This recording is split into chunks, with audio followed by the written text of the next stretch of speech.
Tag, very nice, very evil. Yeah, that's tag shit. Free fall as I dive through the kaleidoscope in my mind. No rope up to climb. Gotta remind myself that I'm fine. Mama, I don't really... Welcome to another installment of Tag Me In, where the triple threat / quadruple threat guys of the IWC go over the good, the bad, and everything in between in the world of professional wrestling. I, of course, am Mr. Tag in the Bank, Lip Dizzle.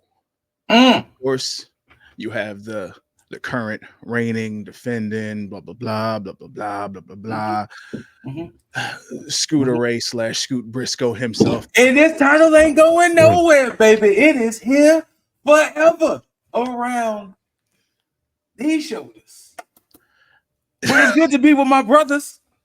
I haven't seen my brothers in a while, so it's good to be here with the family. And of course, we can't forget Mr. Jaeger Bombastic. So fantastic that if he didn't have so much on his plate right now, he'd be here giving you videos back to back to back to back to back to back. Just you know, ready to sit here and play spoiler, just like the namesake is trying to hold up to. Just to get the one quick thing out of the way, we know that we're going over All In, but just to let you all know, we're gonna spend 0 minutes on 0 hour. So there's that. But I'll give my initial thoughts. It was a fantastically solid show. I will give them that. It was long as all hell, but it was absolutely fantastic from top to bottom. Even the stuff that I would have considered bathroom worthy matches were actually somewhat worth watching. There were maybe one or two that I could have done without, but at the same time, matter of fact, I'm gonna take one thing back, because we do have to spend maybe a few seconds on the 0 hour stuff. And that was the disrespect that was done to Jamie Hayter. Yes. Scoot, I'm gonna let you kick that off. All right, so here we go, ladies and gentlemen out there, the Tag Nation.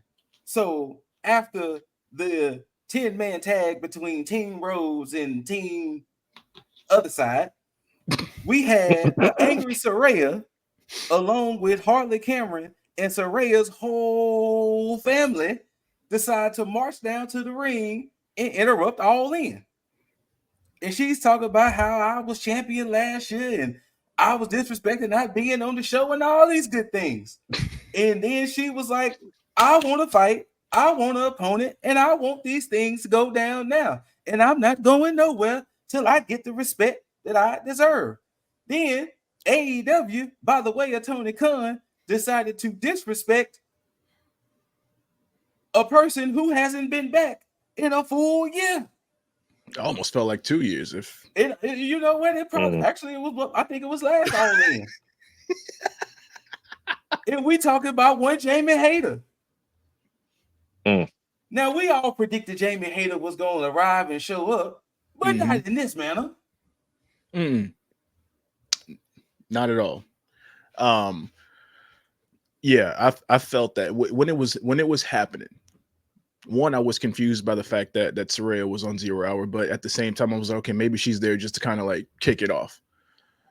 But the moment that you start to see the little pause, like waiting for somebody to come in, I was like, I know this is not about to be Jamie Hayter. And when it was, I was like, wow, this is a complete waste. For one, for it not being on the actual show, and then two, to have her come back for a Saraya segment on 0 hour instead of potentially helping out. Because I thought what was going to happen was that Jamie Hayter was going to come out during a post-match beatdown on Britt Baker from after Mercedes Moné had won. Because then I thought that would have been the best way to do that. Because then, of course, you still have Mercedes win, and then you get the post-match beatdown, and now you have, Jamie Hayter and Britt Baker versus Camille and Mercedes Moné down the line, up until the point to where you get a rematch where Baker actually does win. So This was a complete misstep. And then they had the unmitigated gall to say Jamie Hayter is trying to take revenge out of any and everybody who injured her and caused her to be on the shelf. And this is how you do it?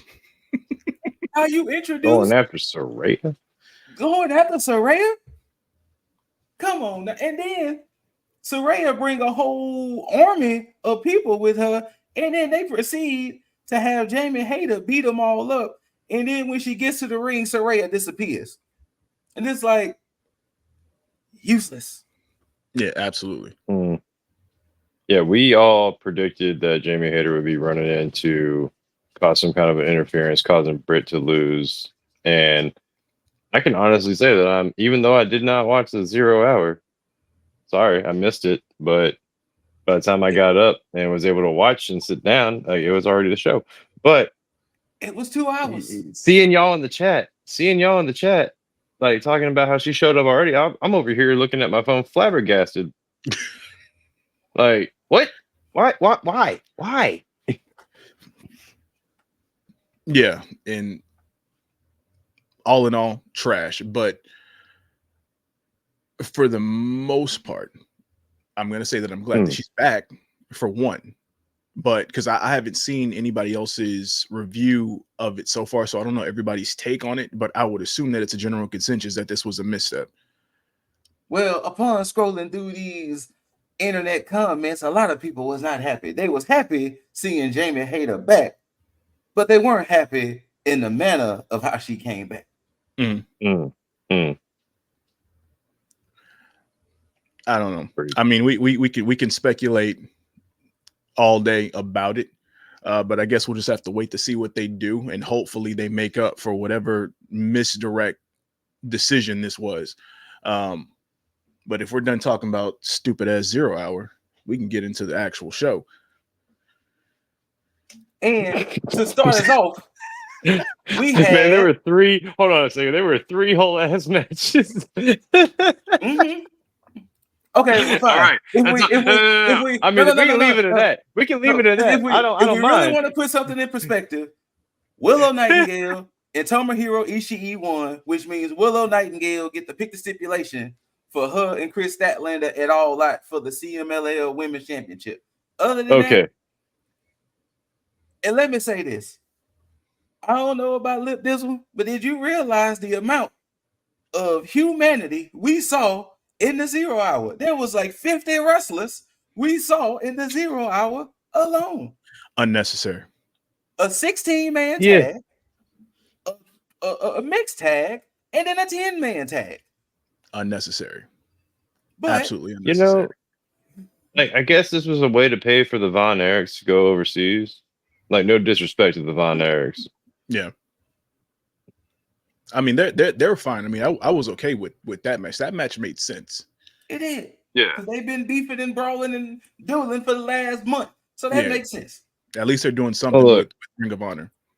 As Mr. Dizzle over here said, I've had some things on my plate, so I've been out of the AEW loop for a second. What you got? Wasn't Dustin retired? Well, so what had happened was Mr. Rhodes was on his way out. He was ready to hit that dusty trail and say goodnight and ride on off to the sunset. And then, just so happens, since the unification of the Trios Championship and the 6-man championship magically separated. So, hey, we got vacant ROH 6-man champs. So Dustin was like, hey, let me team up with these Von Erich boys and let's go get these 6-man championships, which they beat the Undisputed Kingdom for. Then, in a couple process of that, Sammy Guevara returns. So now Sammy Guevara and Dusty Rhodes become a tag team. So it was like, well, hey, since we're a tag team, let us get these ROH championships off of these Undisputed Kingdom boys. And they did just that. So now it's Dustin 2 belts now. Dusty 2 belts. Tag team champ. He's just dripping in gold. Let him have it. Okay. In the span of like a month and a half, Dustin 2 belts. Handling business. You know what? I'm here for it. Give that man all the gold. Yeah. As long as it makes sense. Anyways, Now, let's get into the opening of the show, because even the opening of the show was in the pre-show. Starting us off for the AEW Trios Championships in a London ladder match, we got the Patriarchy consisting of the Turtleneck God, Christian Cage, Kill Switch, and his son, Nick Wayne, versus the House of Black, of course, considering Malachi, Buddy, and Brody. Then you got the Bang Bang Gang of Juice Robinson, and them guns, Austin and Colton, and as nicknamed by one Lip Dizzle himself, we got the Bastard Comeback Club of the Bastard Pack, Willa Yuta and Claudio Castagnoli. You know what? Great name. It was an amazing name, especially to keep the BCC going. Now, again, because I've been out of the loop for a second. What you got? What's Mr. Jay White doing? He was injured. That's what I thought. According to storylines, I don't know if he's legitimately hurt for real, but storyline reasons, Christian Cage took him out, and that was the reason why they tried to swap Jay White with Juice. And Christopher Daniels was like, nah, you can't do that, big dogs. We're gonna have to strip you of these belts. And that's how we got the Patriarchy versus Bang Bang Gang, which the Patriarchy ended up winning. Trios, yes. Now, I am not mad at all that Mr. Juice Robinson is back. That was probably my favorite American at New Japan for a good long while. So, seeing him back, seeing him be all local like he is, looking like the Cinnamon Toast Crunch minion, like, I'm here for it. Yeah, yeah. His injury was legitimate. Oh, so it was? Okay. Yeah. That makes sense now. Because he hasn't been seen since the Patriarchy took him out. So, but I think he is cleared now. Good shit. Now, so we'll see him probably at All Out. Maybe, hopefully. Now, funny enough, that lovely lady of mine had told me, hey, you just watched Collision and you saw the Patriarchy beat up the Bastard Comeback Club. You should be going for the Bastard Comeback Club. So I was like, why would I go for a team who just qualified for the damn match? I'm going for the Patriarchy. The Turtleneck God ain't about to lose that match. And lo and behold, God damn it, Lip Dizzle called it with the Bastard Comeback Club. And it was like, some of my bitch. Fucking guy. Some of my bitch. I was just going with the golden rule of anytime it's a multi-man match, you just go for the champ. You just go. We had 12 men, 4 teams in this match. Yes. Well, yeah, it made sense. You got to understand. I mean, look at it. The damn wrestlers is too much for the goddamn graphic. I would never go against on the graphic. I would never go against the turtleneck God at all. And that again, that was my original pick. But you definitely thought about it. I thought about it. Pac, because Pac missed last year. He missed last year, and Pac has been getting the shit in of a lot of deals lately. So it was like it only made sense for him to get his big moment here. And there's also the potential of him joining the BCC. So I mean, especially with that rumor of John Moxley, so it makes sense. So I'm here for it. Oh, also, what? Oh, sorry, this way. What's up with Mr. Mox over there? That's what I'm saying. It's been rumored out there in the IWC that he may be entertaining WWE again. So we just don't know because we hadn't seen Mox since he lost to Naito. Well, since Vince ain't having them pull wagons around anymore. I mean, and, technically, he don't have to be in a face mask saying "City stank" now. So hey, now a slight sidebar, and granted, this is complete tinfoil hat conspiracy theory, fantasy booking. If we can all remember back in 2016 SmackDown, the original bloodline was Roman, Usos, and Dean Ambrose. God damn it. Mother. Just saying. All right. I'm gonna just say this. Last year's Survivor Series, when one CM Punk showed back up at the end of that War Games match and tore the roof off. I'm just saying, if they get, he should be John Moxley if he goes back. But if they get John Moxley to go back to that WWE, the crowd is gonna go loco. Yeah, especially if They they are get going to go that insane. John Moxley. Especially if they get this gentleman here. Oh no, it's gonna happen. They have no choice but to make it that gentleman. That cannot be Dean Ambrose. That has to be John Moxley. We need to get patriarchy Christian back in WWE. Jesus Christ. There's how many fatherless wrestlers do we have over there in the WWE? Exactly. Oh my God, Roman Reigns lost his father. Oh my God. And so did Cody. And look, and then think about, and this is a complete sidebar, people, and think about all the running jokes. Now, can they get away with it? Netflix, they probably can. But remember, Triple H and Ric Flair did the whole, your people thing with Booker T. And Christian can easily go with the whole black roster and say how many fatherless black. Oh my God. USA WWE can't do that shit, but Netflix WWE can do all of that shit. Look here, Paul Levesque, you better what are we about to?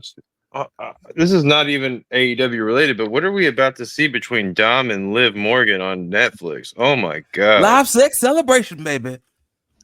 Oh no, it's gonna be fucking. What's that show called? Bridgerton. It's gonna be fucking Bridgerton. Oh dear Lord. Look out for the next hot tag video, people. We're gonna have to talk about this. But we're gonna have to talk about like day one Netflix. Oh man. But congratulations to the potential new BCC. They got gold, baby. They got more gold. Now I'll say this, personally speaking, upon watching this match, it was way too much going on for me. Yeah. It wasn't the fact that I didn't enjoy it. So much. It was way too much going on. I mean, look at all the humanity that's here. It was the extra 4 guys in the match, because normally you can do this with at the max 4 teams of 2, but to have 4 teams of 3, it's just it's too much.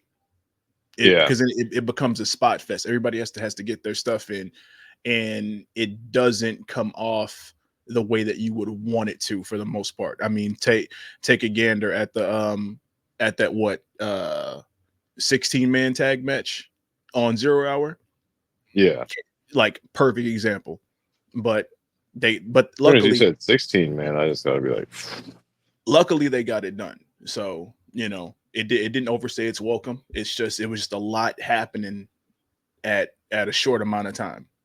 No, I gotta admit though, there was definitely a couple of moments where you were seeing the cameraman or the cameras shift into one spot while you're catching another spot happening mid-angle, or things like that. Like, it just always happens with multi-team or multi-man matches like that. Just like, it's just always like, okay, this is happening, but like, oh shit, why? Oh, this is about to happen. Oh wait, why, cameraman? Why did you shift over here? Like, you cut away right before the action got good. Hold on, go exactly. Yeah. AEW is guilty of a lot of that, but still love that brand. Still good. But yeah, congratulations once again to Pac, Claudio, and Wheeler, aka the Bastard Comeback Club. They are now trios champs. Pac got his Wembley moment and got some gold to go with it. And speaking of some gold to go with it, the next match was a grudge match. It was a feud for the ages for all of time in cinema. We got timeless Tony Storm going against the glamour Mariah May. And if you didn't know how we got here, when Mariah May won that Owens on the women's side, she betrayed Mariah, and then boom, she betrayed Mariah. She betrayed herself by betraying Tony Storm. You know what I'm trying to say. Look, that high heel to the face. Took heels to the face, left her in a bloody heap. And now you could say that she went full heel. Full heel by using all heel. Yeah, I was okay with the match, but there are points where it kind of slogged a bit. Because we Mm. knew who was gonna win. Yeah, true, but primarily in the middle. I don't know if Mariah got gassed at some point, but she did kind of slow down. And Yeah. Tony took a lot of offense in this match, like completely unexpected. I thought this was going to be one of those situations where, of course, we knew Tony was going to lose, but at least there was there would have looked like a chance where it was like, okay, well, she's giving Mariah a run for her money, but it didn't Was turn out like that. I'd say about a good 75, maybe 80% of this match was pretty much Mariah May getting the best of Tony Storm. And yeah. and it's crazy because Mariah May was the one that got busted up the most in this match. But Yeah. I mean, that kind of follows a theme now that you look back at it, because later matches. But I don't know, man. I just didn't know if Mariah May was gonna just end up being the one to take that belt, especially because she's still kind of green compared to the rest of her competitors that may have been coming up or might be coming up in the like along the way. But yeah, like, I don't know how long she'll be champ, or if she'll end up just being a transitional champ for the next person. Uh, who knows who's gonna end up taking it from her, or what Mariah May is gonna do with it. yeah, I'm going to agree with you on that because I know the general consensus of what everybody understood was the fact that Mariah May was going to be the next one to have that belt. So my Ah, thought would have been that they would have spent all that time building her up so that way she's ready for it. Now, when the match happened, of course, I didn't see that. And then when she won, it still kind yeah. of felt like fluff. Now, granted, I will give her this. During the press conference, she did seem to own it a little better, but the Uh, process to get there was an issue for me. So I don't know how she's going to do well in ring. Character work though is golden. I'll give her oh that yeah, as a hill, but her I in ring, I can don't know. agree there. And maybe that's due to the fact that maybe Tony Storm just isn't the proper dance partner for her. But we'll have to see when she goes up against the next contender. But Mm, mm. Well, right, you know, me and the missus when we was talking, and we thought one of the biggest missteps they made was having Mariah May betray Tony Storm so soon. She just won the Yeah. Owen. She betrayed Tony. Then it was like, oh shit, we still got 5 to 6 weeks before the pay-per-view. So now we gotta try to make it work. well, Yeah. And it, it didn't help that the person who was, in essence, let's put it this way, Tony's Lackett, was supposed to be the next champion. So you didn't Thank even you. build up Mariah in a way to where she should be next mhm, until she betrayed Tony. yeah, absolutely. Because it wasn't a surprise. Like everybody's seen it coming a mile away. So if that's going to be the case, then at least take all that time that we know Hmm. about this and just find a way to build her up behind the scenes to be prepared for this and make that match as golden as you could possibly make it. But Hey, who's next up on the rankings? Like after like for Mariah May. I think they took the rankings, turned that some bitch sideways, and stuck it up their ass because I don't even think they go off of that anymore. they Oh don't. damn. They brought the ranking system back for like a hot second, and now it's just like nothing. All It's right. So non-existent all over again. all right. But Well, hey, never mind. congrats to Mariah May. Hopefully Yeah, she convinces us that she deserves that belt. I'll give her Now, credit. speaking of one of those bathroom breaks Mr. Dizzle spoke of earlier, there was a Oh no. legitimate image of people going to the bathroom when this match happened. And if you You don't know, know, we talking about for the world championship, the learning tree, Chris Jericho defending against Hook. One word, all caps, Hook. And then, of course, we you get the know, stipulation of if Hook loses, he can't challenge Chris Jericho again for the title as long as Chris Jericho is champion. Once again, AEW and these stipulations.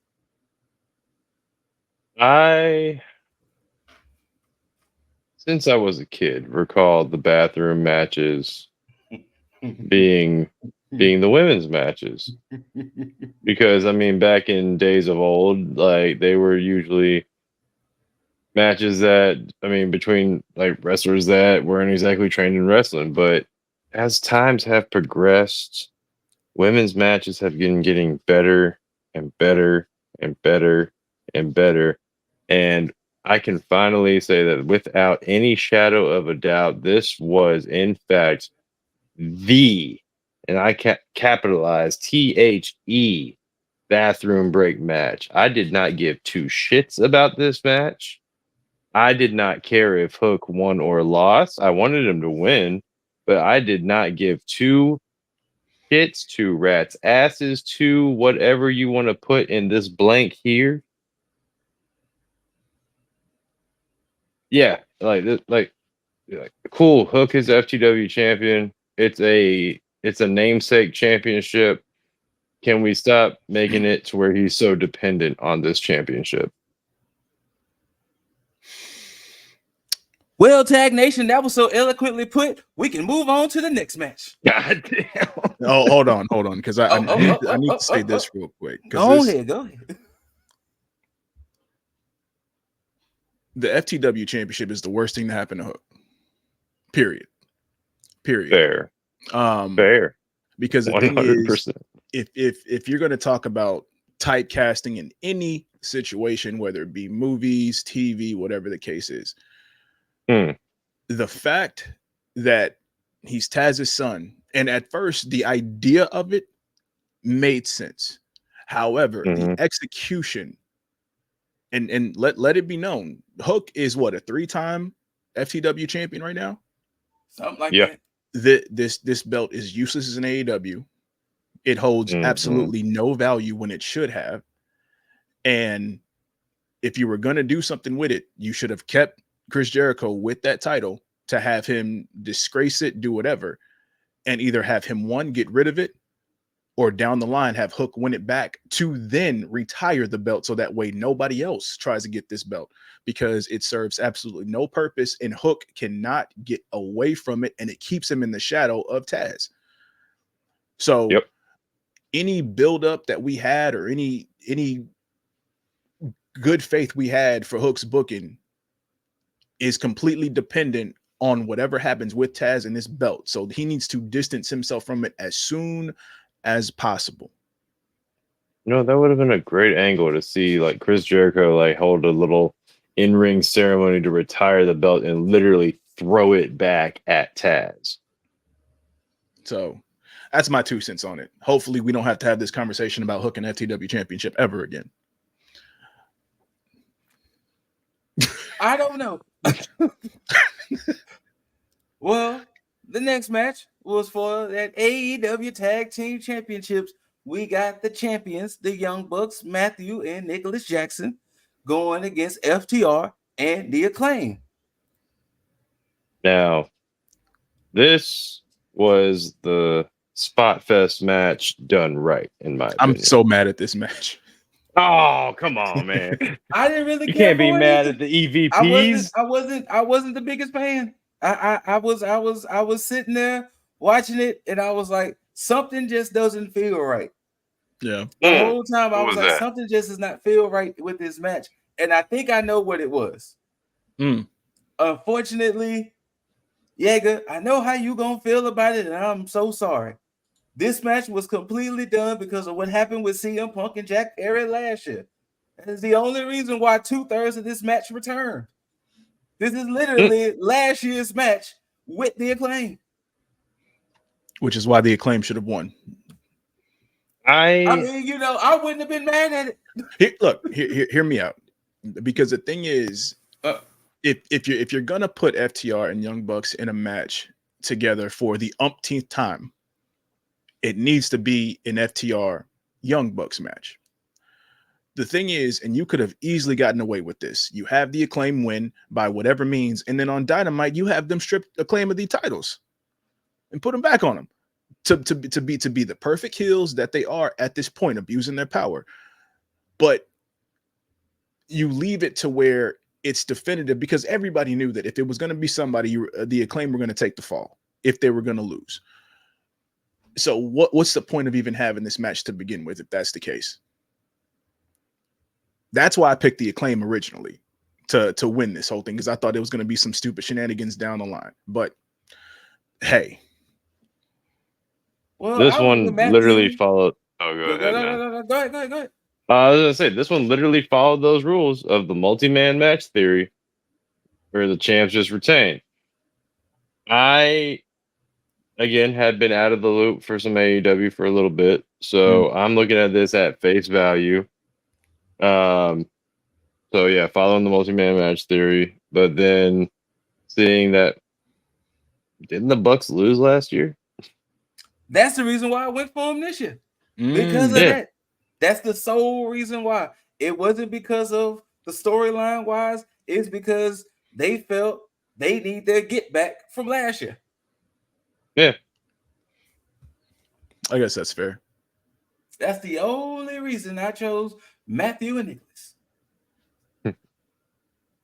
I mean, it was a solid match. I mean, I'll give it. Now we go from okay.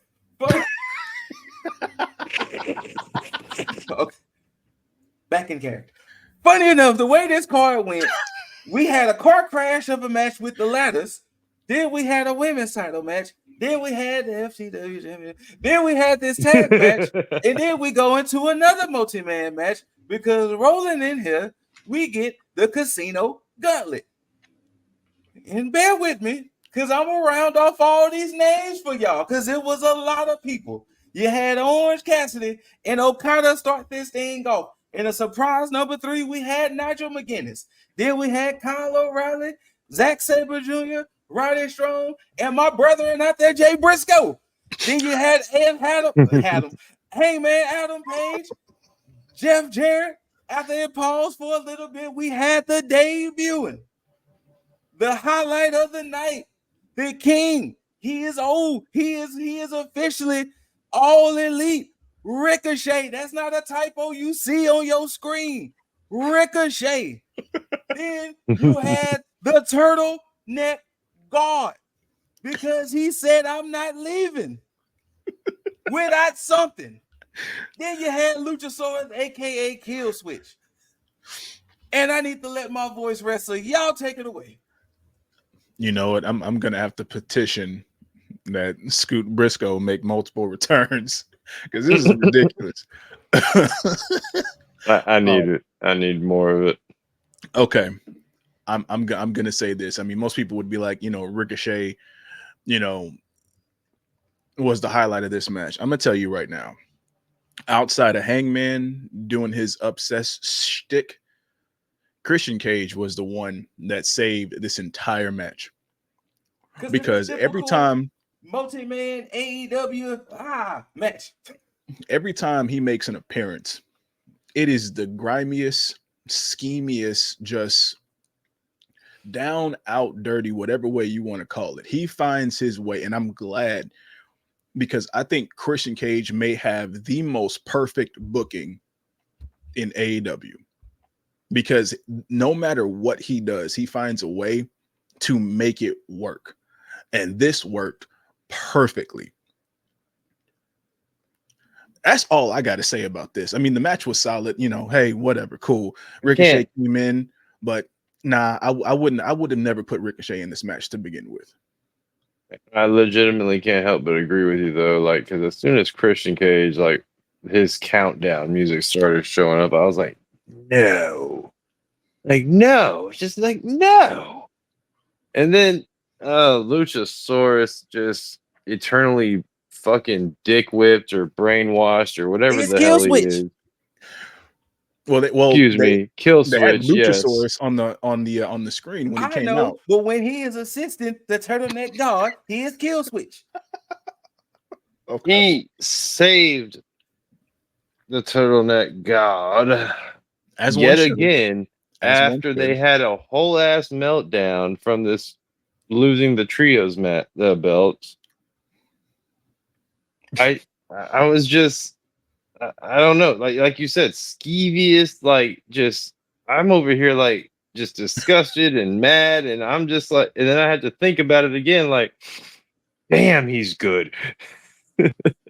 Well, like I put in the chat, Christian Cage, aka the Turtleneck God, said he was not leaving London empty-handed.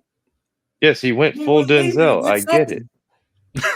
it. And this is the beauty of this match, because I love how they describe this match, how it could end at any time. As soon as it was a Yeah. pinfall or submission, match over. So I appreciate the fact that we got all the contestants in said match. Mm. Now, when I seen who was all in there, I really started to go for what Dizzle was saying about Nigel McGuinness being such a hater that, damn, he's going to be the one who's going to try to retire Crying Brian, as he likes to call him on Collision. But the fact that Christian Cage was like, nah, I'm taking this. This is me now. With the help of Luchasaurus, a.k.a. Kill Switch. Kill Switch. I'm taking this. I got the contract. I hold the power. Now, when we get to that main event, I thought that's when he was going to enact his power, but he let the main event play out, because that would have been, if that would have happened the way I saw it in my head, that would have been the most hellish thing I would have ever seen in my life. To take this, oh my god! But I didn't even we'll think get there. about it. I didn't We even will think. get there. Oh my god! Now I will say this: Oh, this next damn. match here really woke me up, really made me pay attention, because this match was either going to go one or two ways. It was either going to be the best thing we was going to see, or it was going to be the worst thing we was going to see. Thank God it went the best. And I'm talking about, for that AEW American Championship, we have the American champion, Maxwell Jacob Freeman, also known as MJF, versus that aerial assassin, Will Ospreay. The entrance they gave Will Ospreay, how could that man have lost? He had Ezio, voice actor, do a whole little vignette for him. Then he had the dancers do. It was like, oh, well, just give him the belt. Then just go ahead and just give him the belt. There was no way. He got the green light from Bryan Danielson. He got the Ezio voiceover. He got all this. Like there was no way that he was going to be losing this. You know, when you get two people, because you have a lot of professionals in this industry, you know, people that work together, people who are horrible dance partners. These are two people who I never would have expected to work so well together, and two, it's the rivalry that I didn't know that I needed. And these two are absolutely fantastic. Now, I will say that for the amount of money that they wasted just to do all this American attire for MJF, I'm going to say it was well spent. Full Apollo Creed? Yes, because they went full on with all of his in-ring attire and his casual ring attire. Everything. He's not going to use this stuff ever again. Never. That belt is gone. That belt is never to be seen again. The custom belt to the custom entrance attire to all of that. He's never, ever going to wear any of this stuff again, unless he goes to WWE and does this shtick with the US title. I don't see it ever happening. But as far as the match goes, holy shit. This, I mean, granted, I still think the 60-minute match that they had on Dynamite, probably the more superior match, just based on the implications and the tension. But this match is easily a close second. Had they given it more time, I'm pretty sure it probably would have surpassed it. But as far as everything that they did with the match itself and them telling the story from top to bottom, easily probably one of my favorite matches of the night, if not my favorite match of the night. Now, hold on. Now, I got to get a little isolation right quick. So just bear with me, fellas. Bear with me. All right. Let me clear the lane for old Scoot Briscoe here. Now, this goes out to one William Ospreay. Now, look here, William. When you first came into AEW, I was very unfamiliar with your work. I've seen matches here and there. I was unfamiliar with your game, sir, and I apologize. I was wondering what the hype was about, why everybody was so excited, why everybody was litty two titty. But after seeing you for these last couple of weeks and last couple of months, actually since you've been in the company full time, that's all I can do is just clap. You have been one of the most entertaining things on this program since you've been there. I see why they paying you the big bucks, hopefully, and I see why the crowd loves you so much. So, Mr. Ospreay, I am so sorry that I am late to the Ospreay party. But now that I am here, I am excited to see everything that Aerial Assassin has to offer. And that was my time. You single-handedly need to see his feuding, his back and forth matches with Ricochet, which I hope and pray continues now that he has came to absolutely. I mean, One Piece is already happening Wednesday. We got Ricochet versus Kyle Fletcher come Wednesday. I'm here for it. So we got the start. We're on the road. We on the way. Now I need it. I need the continuation of this because there's going to be so much flippy shit, and I'm just going to be a kid watching this shit all over again. Now, speaking of the next contest, oh boy, it was rough, and not rough in a good way. It was rough in the worst way possible. Because the next match we have on the card is for the TBS Championship. We got the champ, Mercedes Moné, the CEO, versus Dr. Britt Baker, DMD. So we got the CEO versus DMD. And this match was rough to watch. It was rough. And I hate to say this because she is on the intro. She was the first one to grace us, and I will forever be thankful. Maybe they rushed her back a little too soon. A little too soon.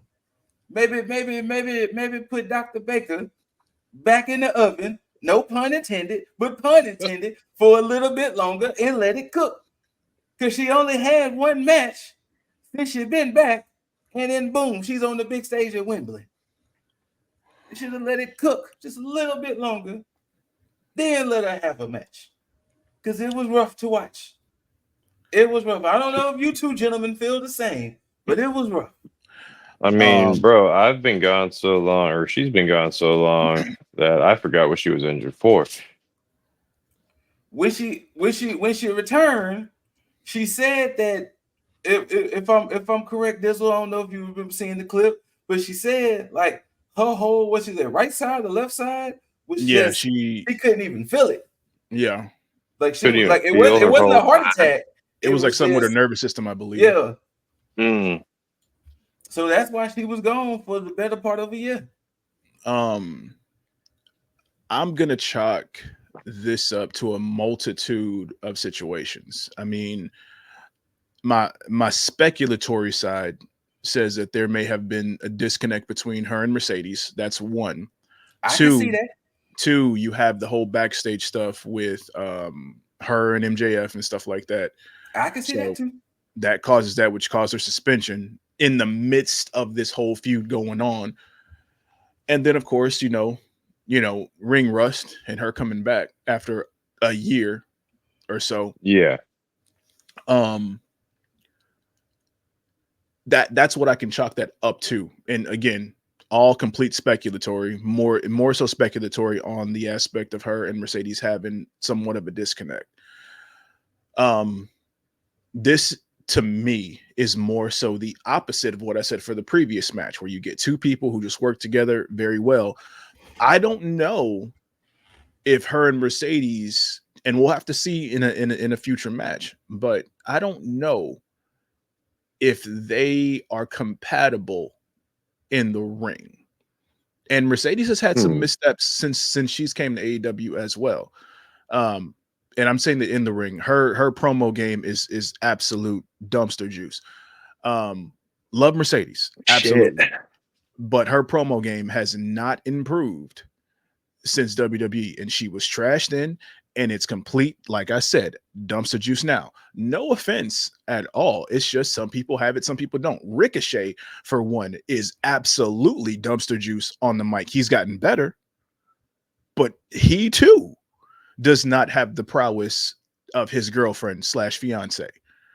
And they want to blame and talk about writers. There's a reason why writers exist sometimes. Because when you go off the cuff, off the brain,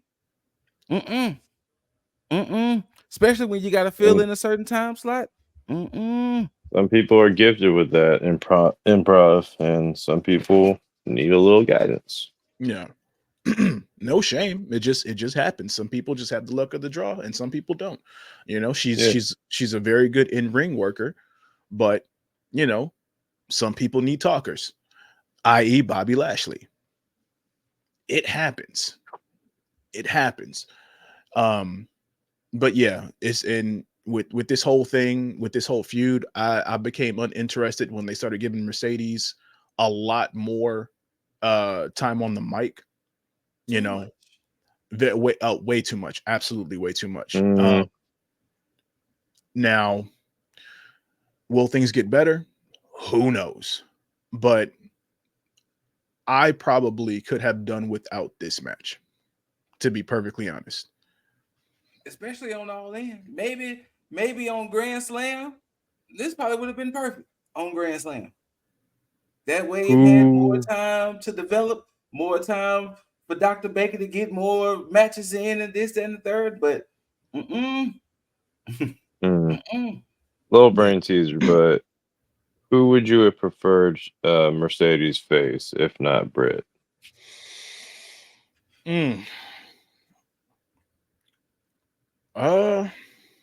This is gonna sound shitty on my part. She really didn't have to be there. She didn't. Fair enough. I probably would have gone the route of building up new talent if that was the case. I mean, probably bring Anna Jay back and focus she's on Ring of Honor now. She actually no, I think she's in Japan. That's my question. What's up with this blondie way over here? I think she's hurt. She's out of there. Yeah, You know what they should have done, to be perfectly honest, they should have just brought in Athena for this.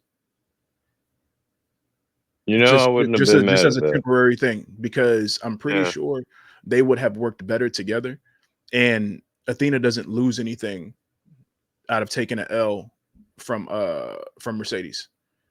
Yeah. And then you could have had Britt come back in around All Out. Yeah. So I like that. I mean, I don't know. I mean, we do plenty of fantasy booking. What? Sure do. Nah, this next match here was not for the faint of hearts. If you prefer your matches with a little bit of violence, if you like your violence with a little bit of wrestling, well, here you go. Because just like the pay-per-view said, all in, buddy. These two men was going all in for that TNT championship, that newly created TNT championship. You got Jack Perry versus Darby Allin. And once again, if you like your violence with a little bit of wrestling, here you go, ladies and gentlemen. Take it away, gentlemen. Darby needs to calm the fuck down. Cause man, he wants to retire early. Look, I get it. But just, man, we need you to make the most of your tenure here. We need you to be able to win a world championship and we need you to do it without killing yourself early. Granted, this makes for fantastic moments in the match. This makes for fantastic spot fest. This makes for good live entertainment because the shock value is ridiculous, and you clearly have the scars to prove it. However, please, for our sake and your brittle body, which I'm surprised it's still intact with how small in stature you are. All respect, though. Stop doing it for our sake. Please. Like it, like it's cool. It's cool for like the big for the big shows, but you are doing this on a consistent basis. And I still ain't forgiving you for that stare spot you took from Ethan Page and Scorpio Sky. Oh. Hell, even the one Christian Cage did. When Christian Cage this man into them steel steps. This man got hit by a car not even that long ago. Bus. It was a bus. Excuse me, bus. A full ass bus. It was a New York City bus. It was a New York City full ass bus he got hit by not even that long ago. And this dude's over here literally throwing his body at a straight up coffin. Now, I will say this, though. After everything that I just said, this match was fun. Yeah. This match was it was a spectacle. It was a spectacle to behold. One thing, gentlemen, one thing. What's that? And I'm going to get the mic close so y'all can hear me and hear me well. Get in there. Jack Perry, formerly known as Jungle Boy, nicknamed by us Jungle Man, because he gripping leather. Ripping leather. This past Sunday should be the very last time anyone should see you referencing anything with CM Punk. Let that shit thank go. God. Yes. We don't give a shit about the real glass. You done poured out the glass. You started. You poured it out of a bag. You got slammed on it. You even had people chanting "fuck CM Punk." This be the last time. Please. We see anything with you. It's CM Punk. Move on. That man has moved on. You should move on. Jack Perry, leave it alone. I hated everything about that spot. I was fine with everything else in that match until with his little snarky little face, his little wheezy little face, gonna grab that bag of glass, pour it out, and start. Fuck all that. Nah. No. He said it without saying it. Look, real glass. Drew McIntyre told me to do that spot. Drew McIntyre told me to do the spot. That's what the picture was about. That's after they smashed that glass. It was like, hey, you know what? You cut to Monday Night Raw. CM Punk is watching All In, going like, "You motherfucker." Any wonder why I beat his ass? Jack Perry is in the role that he needs to be in right now. I think him being the scapegoat, him having this Brian Pillman-esque switch on him is fantastic. Yeah. And I think they need to just go full in on this whole thing with him. He needs to hold that title for quite a bit and just run roughshod on everybody that challenges him. I can fully agree with that. So the only man I potentially see taking that belt is that Ricochet fella. I can potentially see that Ricochet, because if you're looking at these names here, this is pretty much would be the names for that TNT championship in essence. And the only one here that makes sense to me is either going to be Kyle O'Reilly or Ricochet. But I see more Ricochet. Yeah. You see, I see more Kyle O'Reilly just because I feel like Ricochet's going to dive headfirst into that feud with Will Ospreay. That makes sense too. Especially Yeah. with the international We'll see. championship. We'll I can see see. that as We'll well. see.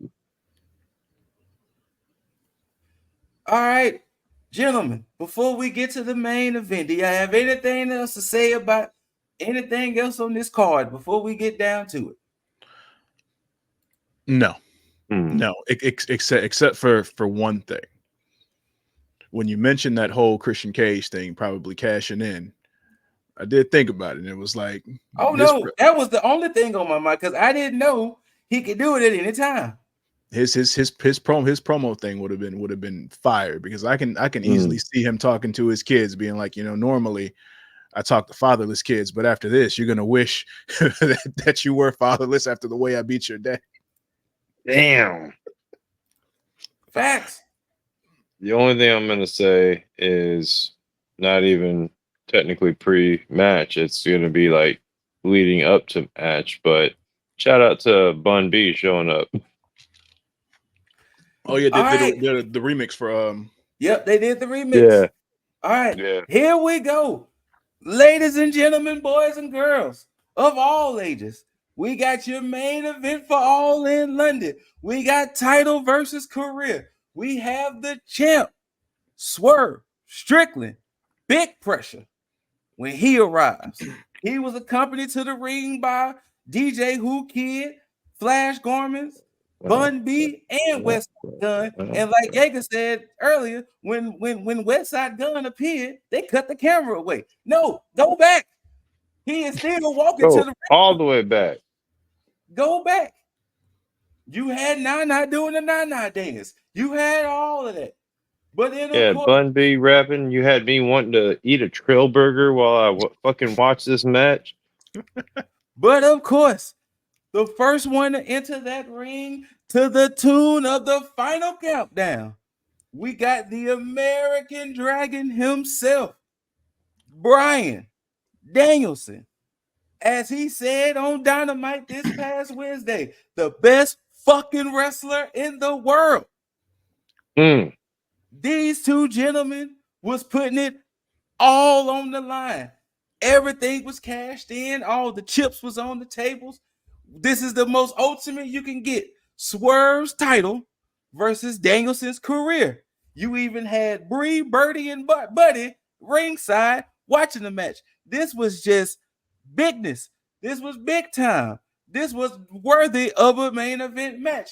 And I will say out of this, though I wasn't happy necessarily with the outcome, it is a 5 out of 5 for me, baby.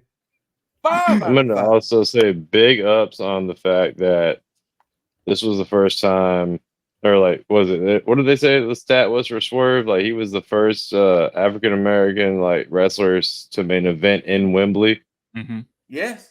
Fucking like hell of a footnote there for him. I could appreciate Swerve gear, acknowledging the fact that he's the 8th world champion.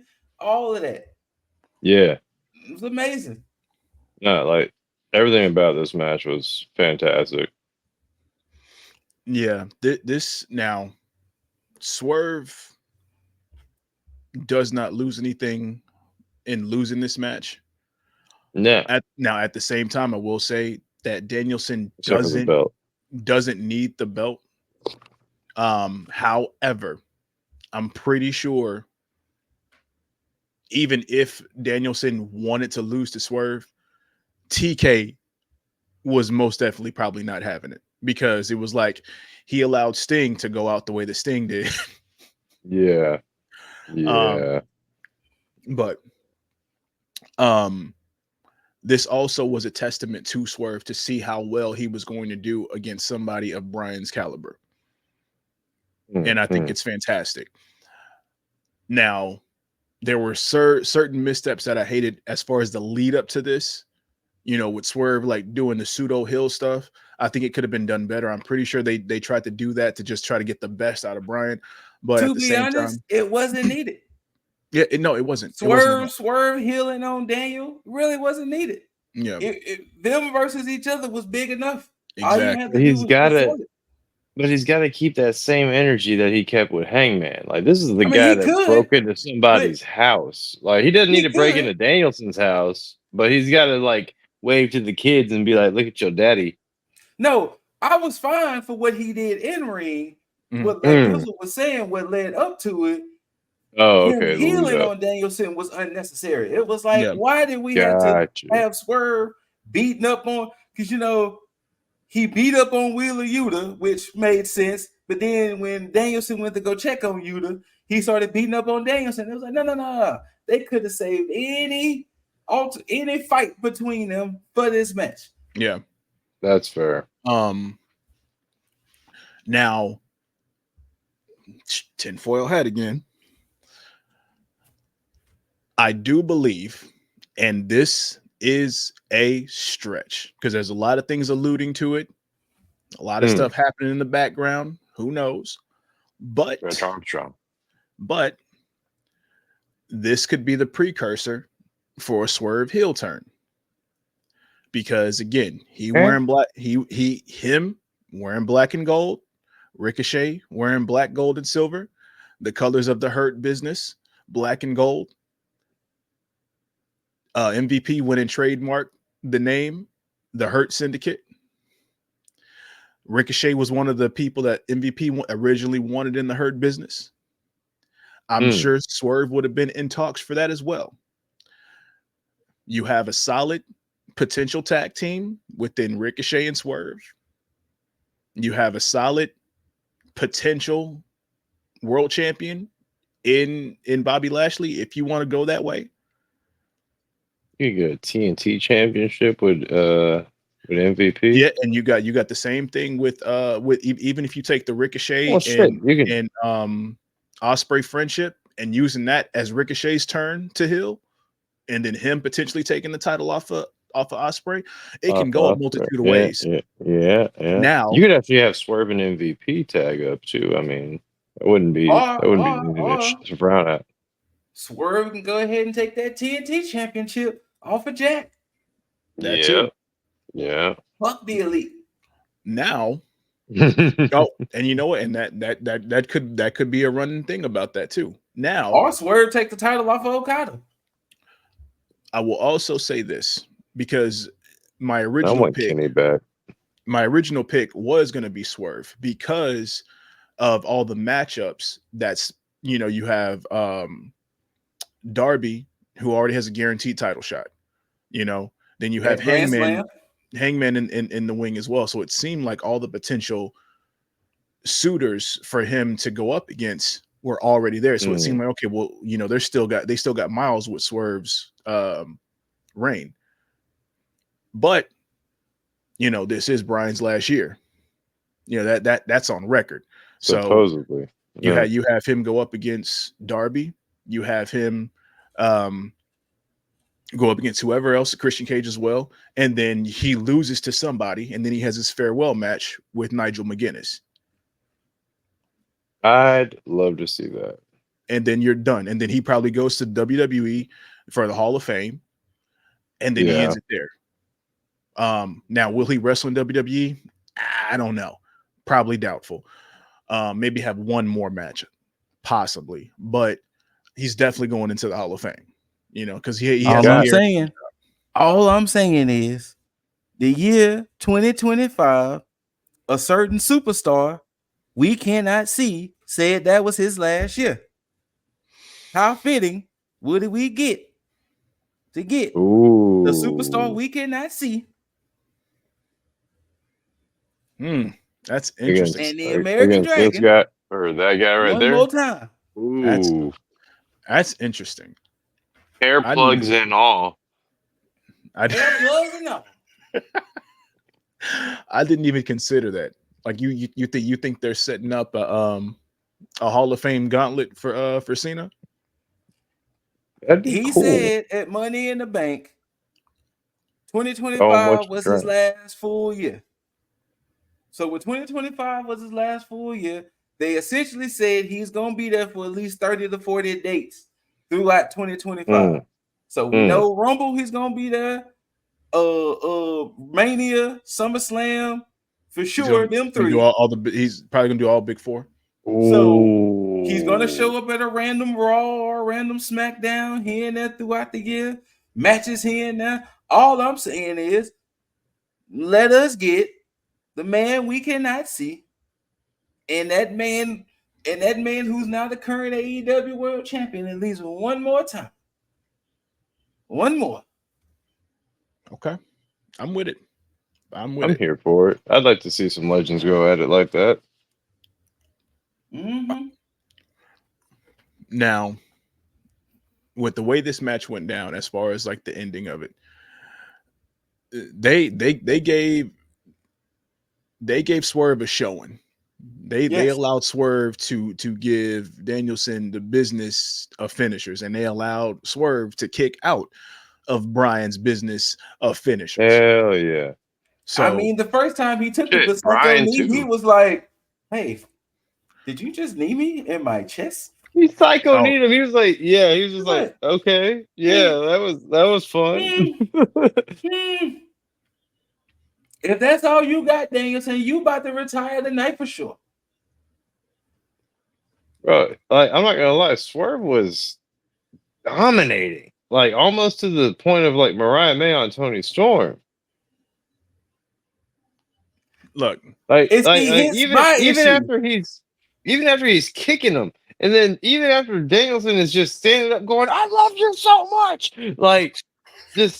and then still just gets squashed right back down to where you're like, oh man, he might actually retire tonight. That was one of my two biggest issues was one, what you just said, because Swerve was beating the shit out of Danielson. Dog shit out of that man. Two, well, I said it was two reasons. My bad is three. Two, why the fuck did Hangman bring his ass out there? You and your mustache no reason for stay that. in the back. His mustache staying in the back. We didn't need him out there. There's every reason for that. Was not needed. No. It's called continuity. I get that. Number 3, AEW. Stop having these drastic ass stipulation matches. The only person to ever lose a drastic ass stipulation, he is not with the company anymore. Stop having these drastic ass stipulations. Yeah. He's the only one to ever lose a drastic stipulation. The only one. Obsessed Hangman is everything. Getting on my goddamn nerves. I want that man on every tirade. Your mustache away from this match. You know what? This Wednesday, I hope Swerve has a match for the shit of it, and Hangman still like runs roughshod. Oh, it's gonna happen because he's obsessed. Yes, he's obsessed. But the problem is, Swerve is still 2 up on you, big fella. 2. That's fair. He hung the Hangman. I was about to say young Hangman with chain, man. Look, man, all I gotta ask is if somebody showed up in your house, like just fucking around with your kid like that, would you ever give up on that person? But goddamn it, at least do something. You getting your ass whooped left and right, up and down from city to city. At least if you gonna do something, goddamn do something. Shit. I'm just saying that feud would be eternal for me. And I 1,000% agree, but it don't matter if you getting your ass plastered. That would be the Vegeta Goku win-loss ratio for me. Like shit.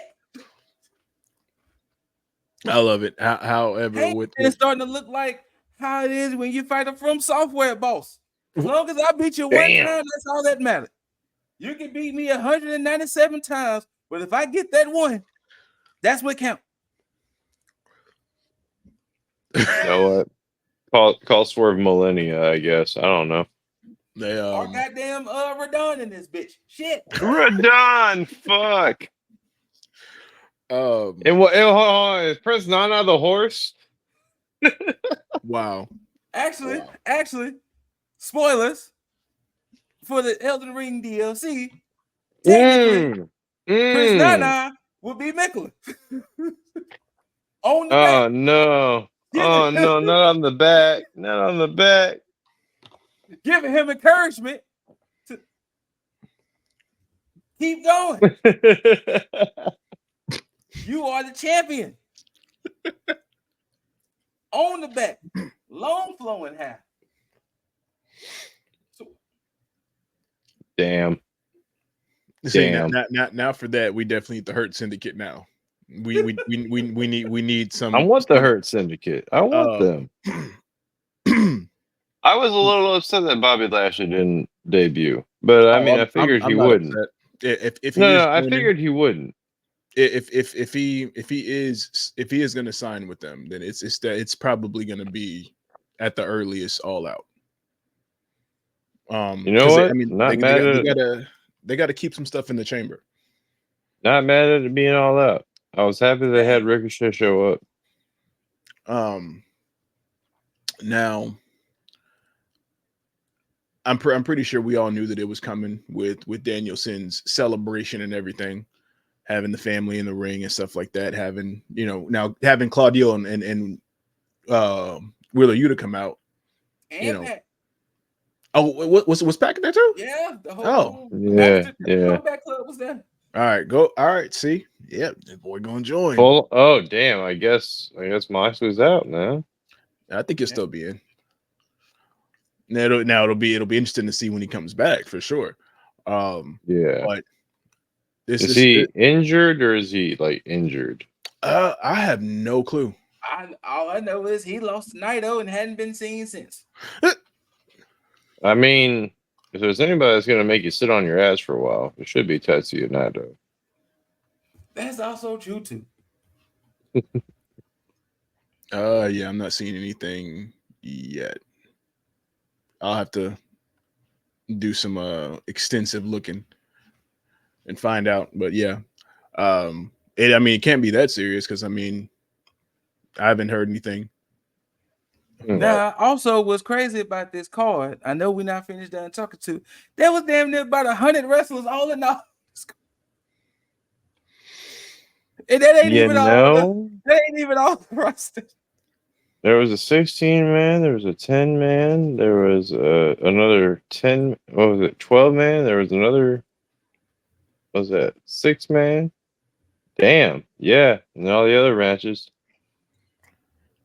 Look, AEW has to do something with their AEW roster and their Ring of Honor roster and get some shit squared away, because they have good makings as far as the top of their card,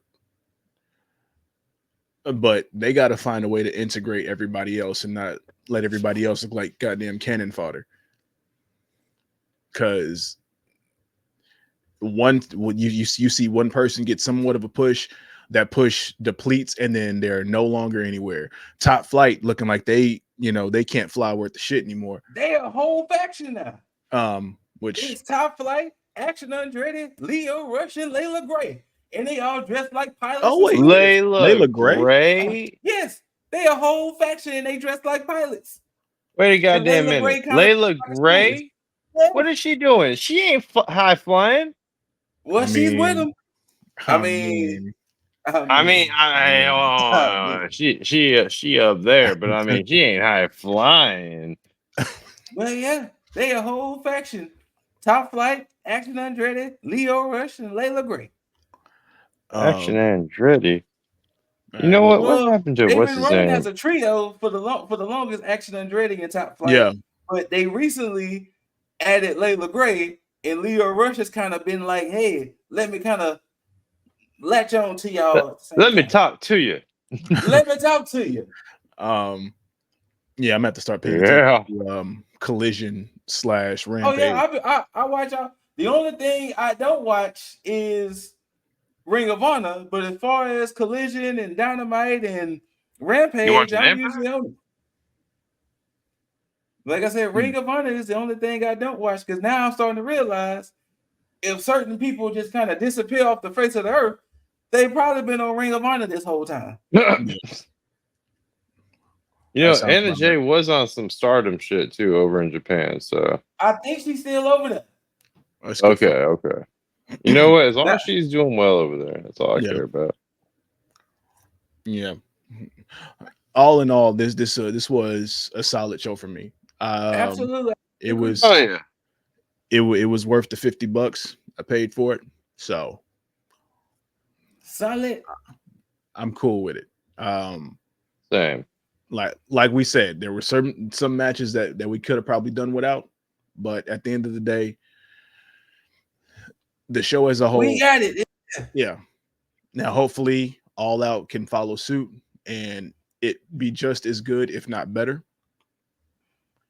and we'll go from The there. build is quick because they only got a week. Yeah. I mean, I think we got 2 matches so far. With the We got Willow and Stat. We got Pac and Osprey, and that's all we got so far. Oh yeah. Okay, that's the match I was thinking. So we're gonna get the rest on Wednesday, Friday, Saturday. Within these next couple weeks. Mm-hmm. Yeah. Because it's in 2 weeks. So Oh, it is. You're right. So yeah. Here's hoping. Scoot, that boy Scoot has some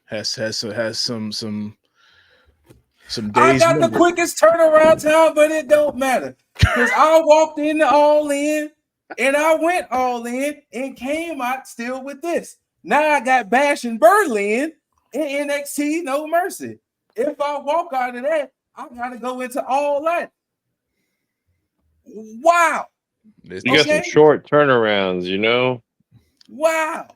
This indeed. I will do if you're showing what is necessary to keep this.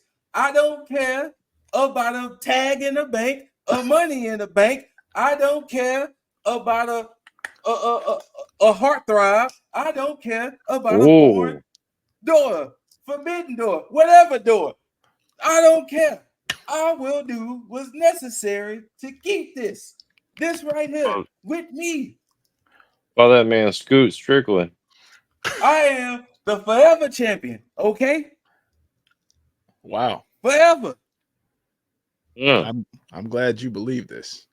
It's I'm gonna believing myself more than Joe Hendry. God damn it. That's what I'm trying to say. I believe in Joe Hendry. If you say his name, I appear because I'm the champion. Oh shit! Okay?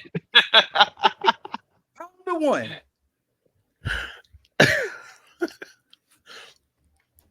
That's Scoot Briscoe, ladies and gentlemen. You know what? Scoot?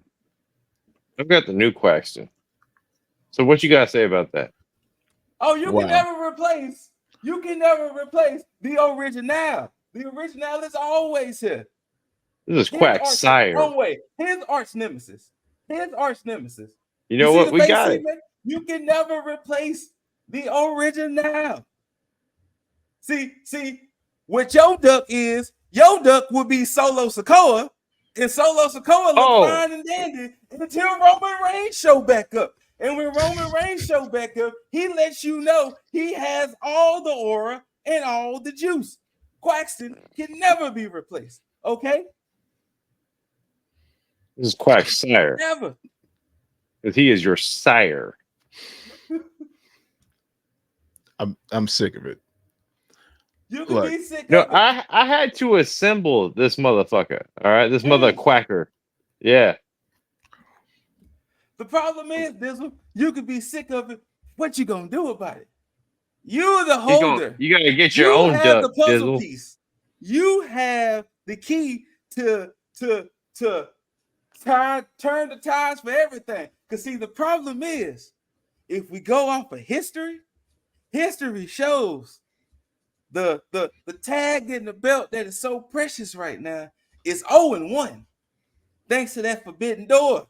Yeah, so you said the problem is, are you gonna make the same mistake? Would you change the fate of that tag prediction and make it 1-1, or is it gonna go to 0-2?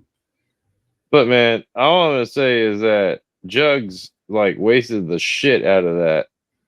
I don't think this man's gonna do that. Oh no, he's not. You see, the problem is, though I'm willing to do whatever I need to do to keep that championship, this man, there you go, learns from the turtleneck god himself, Christian Cage. You think I'm conniving? This man is more conniving than me. This is true. That's fair. he's been sitting there formulating and thinking. He's probably on some goddamn Doctor Strange shit, thinking of 1,000,001 ways of how that belt can come back to him. But the problem is, I ain't Thanos. I'm not Thanos. Because it's been shown when I lose this, I get it back. I have it 12 times. 12. Give me a few more times. I'm going to have it more than Ric Flair. I'm just here. I am the inevitability. I am the greatest tag prediction champion in history. You know what? I had the longest reign. I'm gonna give you that. Double-digit title reign. We're gonna give him that. I mean, facts are fact. Now, the one thing I can never go back and do, I can never go back in history and become the first. But boy, I wish I could just snap that out of existence. My I would have loved to have been the first. You would have never heard the end of me. But it don't matter. This weekend, Bash at Berlin on Saturday, NXT No Mercy on Sunday, and I hope to walk out with champion. As champion. Y'all know what the hell I mean. Hope is a strong thing, my friend. With champion, who been giving you tips? Huh? Ducky wants to know. My voice is going out, but I don't care, goddammit. I plan on showing no mercy. And I plan on bashing all y'all in Berlin. Bashing. We're good. Look. This is how we do it here on this tag side. Y'all need to come into the family. Matter of fact, because I think Dizzle's about to get ready to call it while I'm still amped up, because I'm all hopped up on Mountain Dew and I ain't drinking Mountain Dew. That's the problem. Because whether you love it or hate it, don't forget to rate it thumbs up, thumbs down, but you better give it some thumbs up, baby. We deserve all the thumbs up. We deserve it all. Yeah, I'm taking it from you. I'm taking it from you today because I'm hopped up.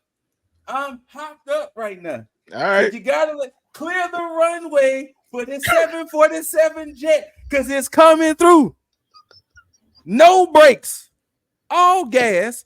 Living life a quarter mile at a time. Word to Dominic Toretto. My foot don't know brakes. It's going. Once you do all that stuff, you gotta like the video. You gotta comment on the video. Share the video. After you do all that stuff, you gotta hit that notification bell. And once you hit the notification, nope, I did it in the wrong order. You gotta hit that subscribe button. And after you hit the subscribe button, you gotta tag the notification bell so you can be notified for tag me in. Tag. You can be notified for hot tags, quick tags, Dizzle moments, tier lists. If Jaeger starts producing more content again, him down there with that luscious, beautiful hair, I ain't forget to comment on it. It's looking all luscious. I see why you going as Jaeger McIntyre because it's looking very McIntyre right now. What the fuck is happening? It is just luscious, beautiful mane of hair. I wish I had a luscious mane of hair that way. Now let me get all this out before I lose my voice because I feel it. Excuse me. Once you do all of that, you come into the tag family. You come into the tag nation where all is welcome. We don't care what race, color, creed, height, age, religion. I don't care. You're welcome here. Let's talk about wrestling, a little bit of video games, and let's have fun. Now, the one thing we like to do on this channel is throw up one of the greatest. If it's not number one, it's number two hand gestures in professional wrestling today. This is how you know you can run into a wrestling fan at any time, anywhere, at any given place. It's that too sweet. So as I give this too sweet to my tag brethren, thank you for that break so I can get my voice back together. The champ is here. The champ is here to stay. Whether I lose it, I'm going to get it back because I am the forever champ. Scoop Briscoe, Mr. Tag in the Bank, Lip Dizzle, Jaeger McIntyre with that beautiful, luscious mane of hair, our Forbidden Door Jugs. We are here. Come join the family. Tag, I'm out. I don't know if they want to be out, but I can't talk no more. With that I said, can't talk no more. Tag Tag the out.